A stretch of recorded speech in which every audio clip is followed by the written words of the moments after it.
সবাই ভালো তো? আচ্ছা, আজকে আমার টপিকটা খুবই সুন্দর একটা টপিক, সেটা হচ্ছে বউ শাশুড়ি। আচ্ছা, আপনারা যারা ঘরের বউ তারা কখনোই নিজেকে খারাপ ভাববেন না, কারণ খারাপ ভাবার জন্য তো শাশুড়ি আছেই। আচ্ছা, শাশুড়ি হচ্ছে ছেলের বউকে জিজ্ঞাসা করতেছে যে আমার কিন্তু এবারে একটা বাচ্চা চাই। তো সেটা শুনে ছেলের বউ বলতেছে, আচ্ছা মা, আপনি কি এই বয়সে আবার পোয়াতে হবেন?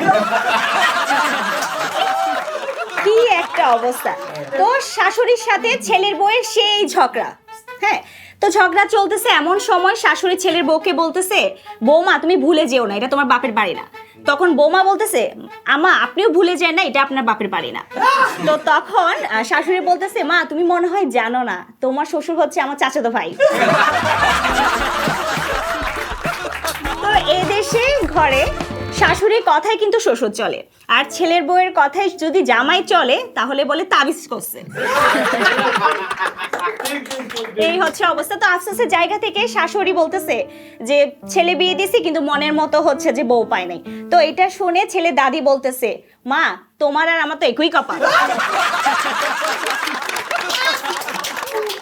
তো যাই হোক, শাশুড়ি হচ্ছে ছেলের বউকে বলতেছে, আচ্ছা মা তুমি তো হচ্ছে যে কন বানেগা করোড়পতিতে গেছিলা, তো তোমাকে কি জিজ্ঞাসা করা হয়েছিল? তো তখন ছেলের বউ বলে কি যে মা আমার কাছে জিজ্ঞাসা করা হয়েছিল আমার কাছে দুনিয়ার সব থেকে খতরনাক মহিলাকে। তখন আমি কোটি টাকার উপরে লাথি মেলে চলে আসছি। তো বলতেছে কেন? কারণ আমি আপনার নাম বলি নাই।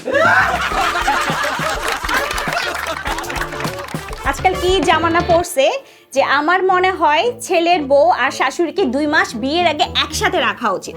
যদি উভয় পছন্দ করে তাহলে বিয়ে হলে হবে, না হলে নাই। আচ্ছা, ছেলের বউ হচ্ছে সংসারে কোনো কাজই করে না।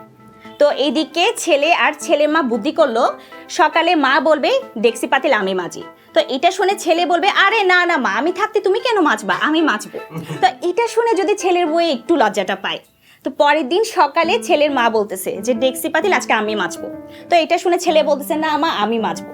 তো এদিক থেকে ছেলের বউ শুনে বলতেছে, আরে তোমরা এটা নিয়ে এত ঝগড়া করতেছো কেন, একদিন মা মাজবে একদিন তুমি মাজবা।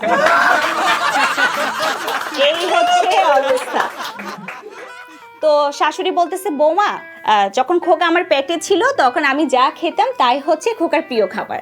তো তখন ছেলের বউ বলতেছে, মা মদ আর সিগারেট না খেলেও পারত।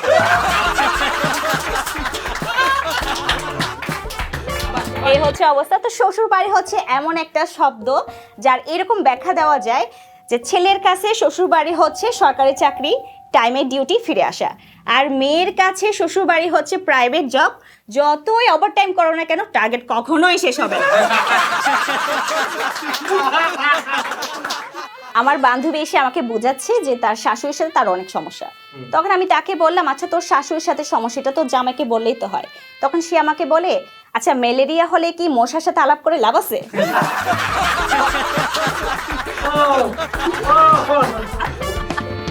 আচ্ছা, সবার শেষে আমি একটা বলতে চাই, সেটা হচ্ছে শাশুড়িকে যদি ছেলের বউ মা মনে করে আর ছেলের বউকে শাশুড়ি যদি মেয়ের মতো মনে করে, তাহলে শাশুড়ি আর ছেলের বউয়ের মধ্যে আর এত অশান্তি হবে না।